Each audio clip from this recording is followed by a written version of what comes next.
Loin du temps, de l'espace, un homme est égaré, mince comme un cheveu, ample comme l'aurore, les naseaux écumants, les deux yeux révulsés, et les mains en avant pour tâter le décor, d'ailleurs inexistant.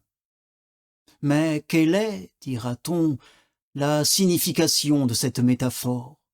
Mince comme un cheveu, ample comme l'aurore. Et pourquoi ces naseaux, hors des trois dimensions? Si je parle du temps, c'est qu'il n'est pas encore. Si je parle d'un lieu, c'est qu'il a disparu.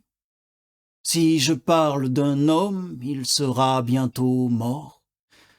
Si je parle du temps, c'est qu'il n'est déjà plus. Si je parle d'espace, un Dieu vient le détruire. Si je parle des ans, c'est pour anéantir. Si j'entends le silence, un Dieu vient y mugir, et ses cris répétés ne peuvent que me nuire. Car ces dieux sont démons. Ils rampent dans l'espace, minces comme un cheveu, amples comme l'aurore. Les naseaux écumants, la bave sur la face, et les mains en avant pour saisir un décor, d'ailleurs inexistant. Mais quelle est, dira-t-on, la signification de cette métaphore? Mince comme un cheveu, ample comme l'aurore. Et pourquoi cette face hors des trois dimensions? Si je parle des dieux, c'est qu'ils couvrent la mer de leur poids infini, de leur vol immortel. Si je parle des dieux, c'est qu'ils hantent les airs. Si je parle des dieux, c'est qu'ils sont perpétuels. Si je parle des dieux, c'est qu'ils vivent sous terre, insufflant dans le sol leur haleine vivace. Si je parle des dieux, c'est qu'ils couvent le fer, amassent le charbon, distillent le cinabre. Sont-ils dieux ou démons? Ils emplissent le temps, minces comme un cheveu, amples comme l'aurore, l'émail des yeux brisés, les naseaux écumants, et les mains en avant pour saisir un décor, d'ailleurs inexistant. Mais quelle est, dira-t-on, la signification de cette métaphore?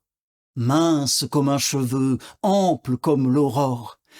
Et pourquoi ces deux mains hors des trois dimensions? Oui, ce sont des démons. L'un descend, l'autre monte. À chaque nuit son jour, à chaque mont son val.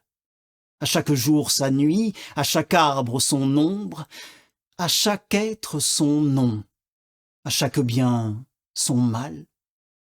Oui, ce sont des reflets, images négatives s'agitant à l'instar de l'immobilité, jetant dans le néant leur multitude active et composant un double à toute vérité.